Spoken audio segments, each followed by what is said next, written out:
Penting-pentingnya nilai-nilai Kristiani di era milenial. A. Generasi milenial yang kuat. Generasi milenial bukan hanya memberikan pengaruh positif, tapi ia juga membawa pengaruh negatif bagi kehidupan manusia. Sebagai contoh, banyak orang tua sibuk bekerja sehingga jarang di rumah. Anak-anak dipercayakan dengan membantu kakek, nenek yang sudah tua.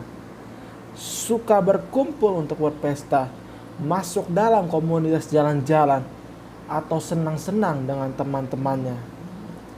Sampai tidak tahu nama tetangga rumahnya sendiri. Mereka suka mabuk-mabukan, perokok berat, pengguna atau pengedar narkoba, suka berganti-ganti pacar. Ini adalah kenyataan yang ada di masyarakat era milenial ini. Gaya hidup modern juga membuat hidup manusia bertumbuh tidak seimbang antara tuntunan ajaran agama dan tuntunan memenuhi kebutuhan hidup yang makin meningkat. Sehingga gaya hidup modern juga memiliki dampak negatif bagi kehidupan manusia, yaitu 1. Menjauhkan manusia dari Tuhan karena manusia mengutamakan kehidupan jasmani dan roh sosial dan mengabaikan kehidupan religiusnya. 2. Menjauhkan manusia dari sesamanya karena manusia menganggap orang lain itu sebagai sahabat atau saudara, tapi memandang orang lain sebagai saingan yang harus dikalahkan. 3. Memicu peningkatan kriminal karena manusia menghalalkan segala cara untuk mencapai tujuannya. 4. Gaya hidup instan. Manusia tidak lagi menginginkan proses dari mendapatkan suatu hasil, tetapi yang diinginkan hanyalah hasilnya saja. Jadi ini yang mendorong manusia untuk melakukan tindakan korupsi dan suap. Dalam kitab Pengkhotbah 11 ayat 9 berkata, "Bersukarialah hai pemuda, dalam kemudahanmu, biarlah hatimu bersuka pada masa mudamu, dan turutilah keinginan hatimu dan pandang matamu. Tetapi ketahuilah bahwa karena segala hal ini Allah akan bawa engkau ke pengadilan." Jadi dalam firman-Nya, Allah bukan hanya menganjurkan setiap manusia untuk menuruti hawa nafsunya, tapi Allah mau menginginkan bahwa kalau manusia melakukan kehidupan yang ada di dalam dampak negatif dari gaya hidup milenial atau gaya hidup modern seperti yang saya sudah bersebutkan, maka Allah akan bawa manusia ke pengadilan. Jadi firman ini sebagai suatu peringatan agar kita menjadi gaya hidup kita di era milenial. Ini harus sesuai dengan firman-Nya. Bagaimana seharusnya hidup remaja Kristen di tengah-tengah pergaulan milenial? Remaja Kristen harus berhati-hati dalam bergaul dan menentukan pilihan. Sebab remaja adalah generasi bangsa yang sangat menentukan bukan hanya masa depan pribadi, tapi ia juga menentukan masa depan gereja dan bangsa. Generasi yang kuat akan membangun eranya dengan baik. Namun generasi yang lemah akan kehilangan kesempatan untuk melakukan banyak hal yang dapat mempengaruhi kehidupan manusia. Nilai-nilai Kristiani yang sangat penting diajarkan di dalam keluarga dan pernikahan agar keluarga memiliki anak-anak yang teguh, kuat dan menghadapi di era ini. Sebab keluarga adalah sebagai masyarakat yang paling penting bagi pembentukan kehidupan dan kepribadian anak melalui penanaman karakter sesuai dengan nilai-nilai Kristiani. Keluarga yang melaksanakan perannya dengan baik akan menanamkan nilai-nilai cinta kasih kepada anggota keluarga sejak dini melalui kehidupan sehari-hari dan keteladanan orang tua yang memengaruhi tumbuh kembang anak sehingga anggota keluarganya terjun ke masyarakat. Maka mereka dapat menerapkan nilai-nilai cinta kasih dengan benar. Contoh, orang tua mengajarkan anaknya sejak dini sesuai firman-Nya untuk mengasihi orang lain seperti dirinya sendiri. Maka ketika anaknya terjun ke masyarakat atau ke dalam lingkungan sekolah, anak tersebut bisa mengasihi teman-temannya dengan membagi makanan pada saat teman tidak punya makanan, tidak suka berkelahi dan sebagainya. Tantangan zaman milenial membutuhkan generasi yang dibangun di dalam keluarga yang menjadi generasi milenial yang kuat. untuk mengatasi tantangan dan menjawab permasalahan hidup di era ini, sehingga mereka akan menjadi pemimpin era milenial dan hidup dengan identitas diri Kristiani yang benar. Moderasi agama. Apa itu sih moderasi agama? Moderasi agama adalah sikap untuk menempatkan diri di tengah-tengah di antara berbagai keekstriman dalam praktik beragama. Maksudnya apa? Maksudnya adalah keinginan untuk hidup damai, rukun dengan orang lain.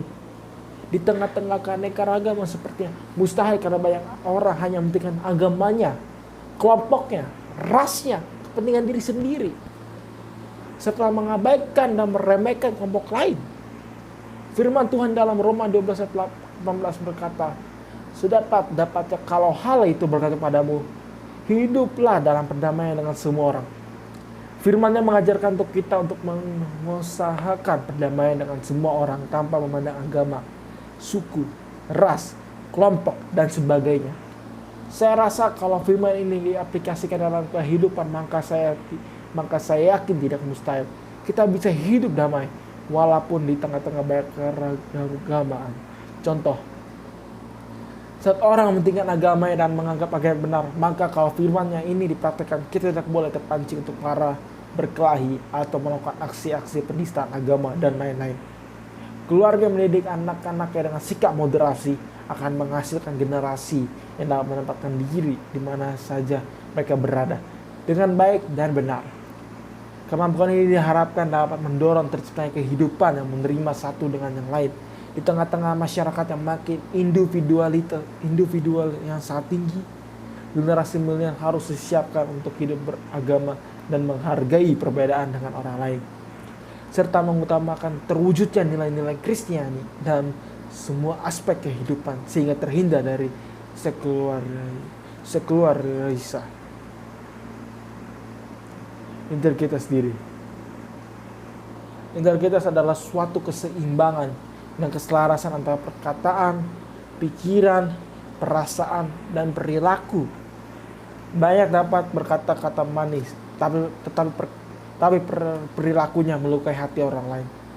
Ada juga orang kasar dalam berbicara, tapi perilakunya sangat baik terhadap orang lain. Era milenial memerlukan generasi yang hidup selaras dalam seluruh aspeknya. Apa yang dikatakan itu juga yang dipikirkan dan diwujudkan dalam perbuatan dengan perasaan jujur dan tulus. Jadi, integritas diri merupakan kehidupan yang jujur dalam segala hal. Remaja milenial saat ini hidup dalam persaingan yang sangat ketat. Namun banyak di antara mereka tidak mau memacu dirinya untuk maju, tetapi justru mengatasi semua tantangan dengan cara-cara tidak terpuji. Contohnya, mereka menyontak untuk menyelesaikan tugas-tugasnya atau untuk mendapatkan nilai bagus. Keadaannya sungguh mematikan, karena hal ini tidak berbohong kepada orang lain, tapi telah hidup dalam berdosa kepada Tuhan. Firman-Nya dalam Matius 5 ayat 37 berkata, jika ya, hendaklah kamu katakan ya. Jika tidak, hendaklah kamu katakan tidak. Apa yang lebih baik daripada itu berasal dari sisi jahat. Allah mengajarkan pada umatnya untuk hidup jujur dan penuh integritas. Kalau lihat firman ini, kita hidup harus hati-hati, nggak boleh ngomong padahal hati dan pikiran. Kita beda dengan apa yang kita ucapkan. Contoh, kita mudah mengucapkan sayang, memaafkan kamu, padahal hatinya masih dendam dan ingin membalas. Atau seorang istri bilang kepada suami kalau dia hanya mencintai suaminya, padahal di luar rumah istrinya punya pria lain. Sebagai remaja Kristen yang hidup di era milenial, menuntut setiap kita untuk memiliki integritas yang tinggi dalam meraih segala pencapaian dengan cara-cara yang benar. D. Memanusiakan manusia. Apa itu memanusiakan manusia? Artinya menghargai manusia dalam segala aspek, sesuai dengan kodrat yang telah diciptakan sesuai gambar dan rupa Allah. Manusia yang hidup dalam kasih akan dapat mengasihi orang lain, tapi orang yang hidup dalam kepahitan akan mudah melukai dan mencelakai orang lain. Sulit untuk mengasihi orang lain. Oleh karena itu Allah memberikan perintah dalam Matius 22 ayat 37-39 dengan firman, jawab Yesus kepadanya, kasihinilah Tuhan Allahmu dengan segenap hatimu, dengan segenap jiwamu dan segenap akal budimu. Itulah hukum yang terutama dan yang pertama, dan hukum yang kedua yang sama dengan itu ialah kasihilah sesama manusia seperti dirimu sendiri. Mengasihi Tuhan berarti mengasihi dengan segenap tenaga rohani kita. Mengasihi Tuhan bukan hanya berbicara tentang perasaan, tapi perbuatan-perbuatan kasih, menyerahkan kehendak kita kepada Tuhan, menaati Tuhan di dalamnya, termasuk kesetiaan kepada Tuhan, dan mengutamakan Tuhan di atas segala-galanya. Dalam era milenial ini membuat manusia menjadi egois, mengutamakan dirinya sendiri, persaingan yang ketat yang membuat manusia takut dikalahkan oleh orang lain. Tapi saat kita mempraktekkan firman Tuhan ini, mengasihi Tuhan dengan segenap hati, jiwa, dan akal budi, maka akan bentuk manusia menjadi manusia peduli dan bisa menghargai orang lain, karena kita melihat kasih Tuhan yang ada di orang itu. Contoh, kita bisa mengasihi dan peduli dengan orang yang belum kita kenal, sekalipun bukan karena kita mau dihargai atau dapat pujian, karena kita melihat kasih Tuhan yang Tuhan mau nyatakan buat orang itu melalui diri kita. Jadi mengasihi sesama tidak terbatas hanya sampai perasaan kasih atau rasa sayang, tetapi mengusahakan apa saja yang baik dan apa yang berguna bagi sesama. Sama seperti secara otomatis kita mencari apa yang baik dan apa yang berguna buat diri kita sendiri. Demikian juga manusia ke manusia tidak sekedar mengasihi, memperdulikan, menghargai, tapi juga memberi kesempatan dan peluang bagi orang lain untuk maju dan berkembang. Sebab dengan mengasihi sesama adalah hukum yang dapat membuat seseorang, dengan mengasihi sesama adalah hukum yang dapat membuat seseorang, manusia ke manusia, menghargai orang lain seperti dirinya sendiri. Peran aktif keluarga sebagai bagian netral sangat penting dalam menanamkan kasih, karena keluargalah yang menentukan generasi apa yang akan menjalankan dan mengembangkan kehidupan tantangan di era milenial.